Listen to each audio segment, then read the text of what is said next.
the different streets here within Kampala region. Yeah, we had a public holiday yesterday and today. I hope you are aware.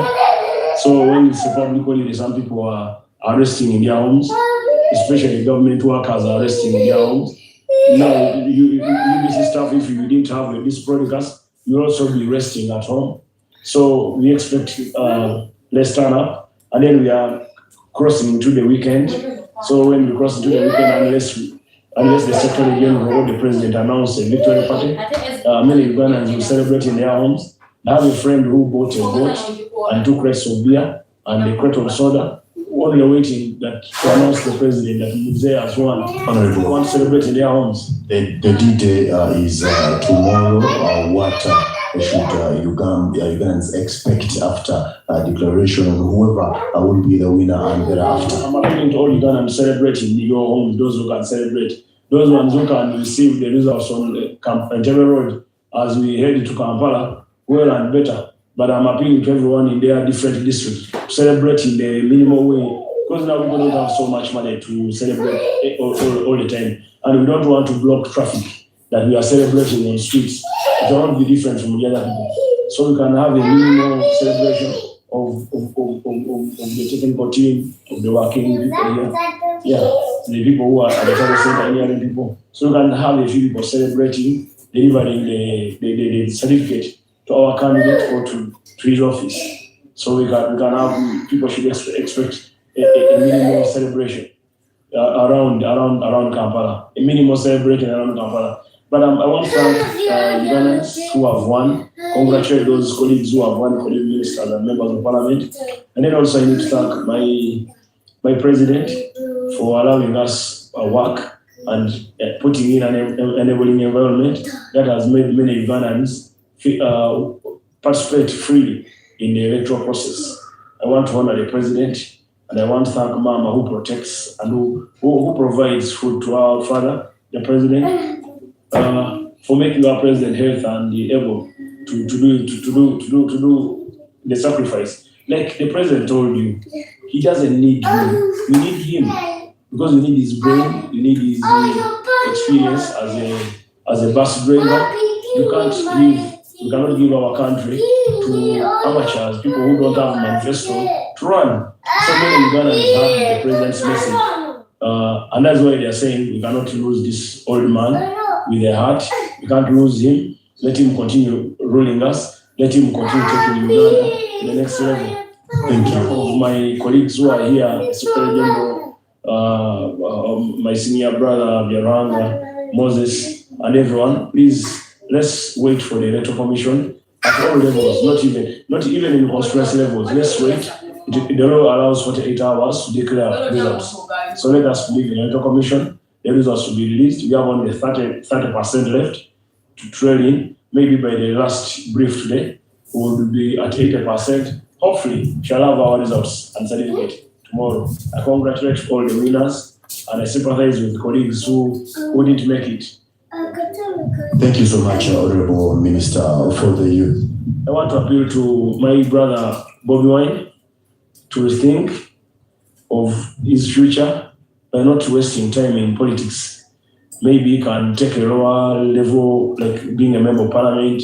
Always the president can deploy him to work in one of the departments, because I worked with him. If I can run the youth docket well, I believe Bob Wine can be a good ghetto president under the president's office.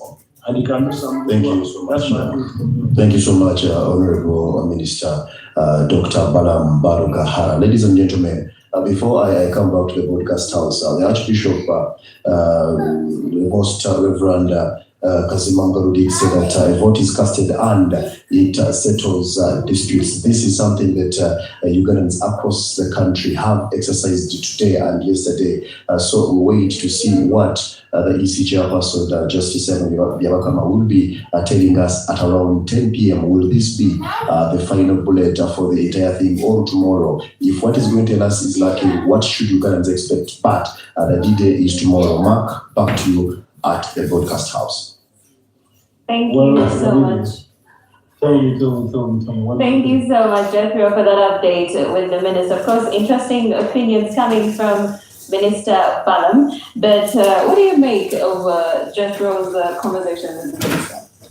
Well, I must say that first and foremost, Honorable Minister Balaam is a man of many methods, and he's a man that knows how his methods work. And I think that this particular election is a big win for him, considering that he has gone in and out to mobilize the youth to support the incumbent President Museveni. And yes, he's a man of his word. When he says, most of the time he's either sure of what he's saying, or he will try to impose it on you to.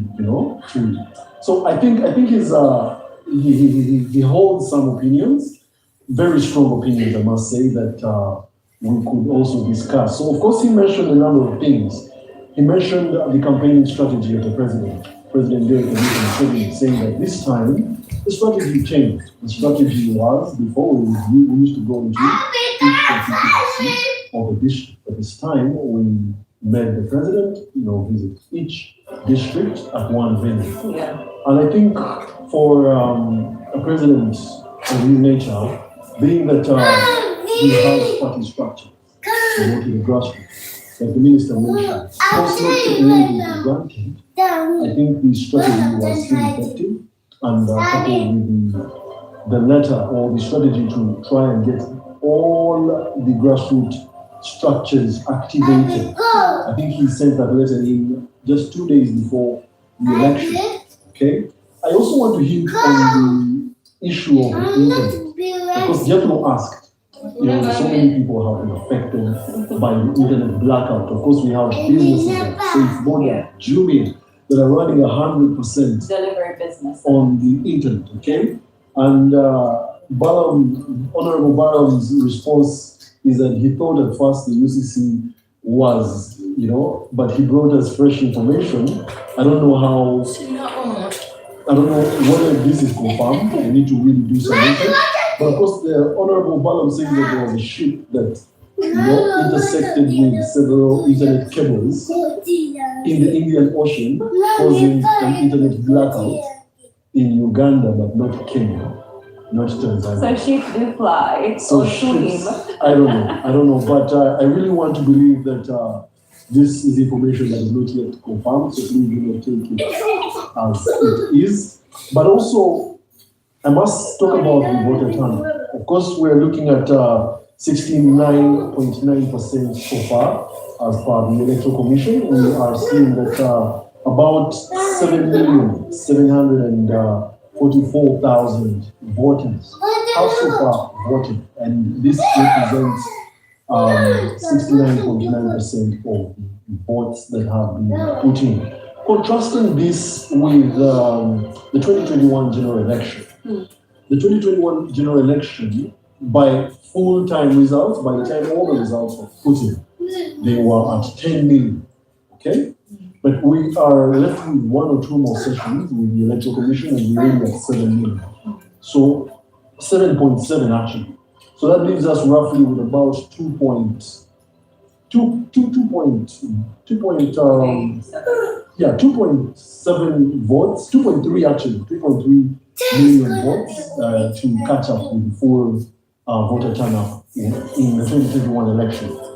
So, of course, I must say that at this point, the voter turnout is still low, because if we are registering so far 37% of the registered votes being the ones that we are holding at this point in time. So it's very possible that we might register a very low voter turnout this election. So, well, that also pushes and points to several other aspects. Of course, questions of why was there a low voter turnout will rise, and the Electoral Commission will need to explain itself on this. Questions of how come, of course, last time we were experiencing the COVID-19 pandemic, it wasn't necessarily a public holiday, but we were facing a global crisis. But of course, this season we are in a good year. The economy is back to 6% in the pre-pandemic, post-pre-pandemic times. So I think that Yes, you mentioned the point of people are busy working, a farmer can't take leave, we have to feed. So I think we will eventually have to wait for the results. Yeah. So right about now, we have to talk to the Secretary General at Uga, and I can see my colleague Timothy Nyongweso is live and waiting to update us. Timothy,